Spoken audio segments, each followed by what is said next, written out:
শিরোনাম: আমার ভালোবাসা। শহরের ব্যস্ত জীবনের মাঝে শান্ত স্বভাবের একটা ছেলে ছিল আরিয়ান। সারাদিন কাজ আর স্বপ্ন নিয়ে ব্যস্ত থাকলেও তার মনটা সবসময় একা থাকত। একদিন বিকেলের নরম আলোয় সে প্রথম দেখে মায়াকে। গোলাপি শাড়ি, খোলা চুল আর মিষ্টি হাসিতে যেন পুরো পৃথিবীটাই থেমে গিয়েছিল।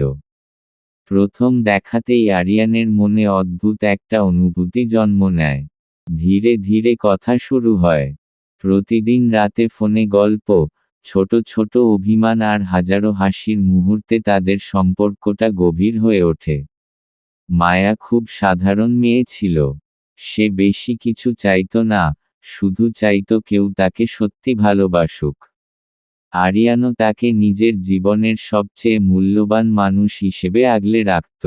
দুজনে একসাথে ভবিষ্যতের স্বপ্ন দেখতে শুরু করে। কিন্তু সুখ সবসময় একরকম থাকে না। হঠাৎ একদিন মায়ার পরিবার অন্য জায়গায় বিয়ে ঠিক করে ফেলে। খবরটা শুনে আরিয়ানের পৃথিবী অন্ধকার হয়ে যায়। মায়াও ভেঙে পড়ে, কিন্তু পরিবারের বিরুদ্ধে যাওয়ার সাহস তার ছিল না।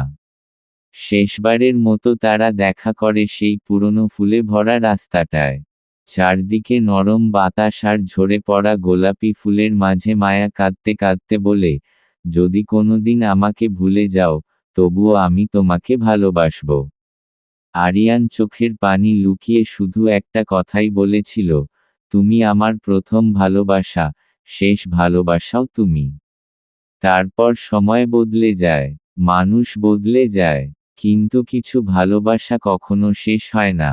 আজও রাতের নীরবতায় আরিয়ান মায়ার সেই হাসিটা মনে করে। আর মনে মনে বলে, আমার ভালোবাসা আজও শুধু তোমাকেই খোঁজে, ভাঙ্গা হার্ট।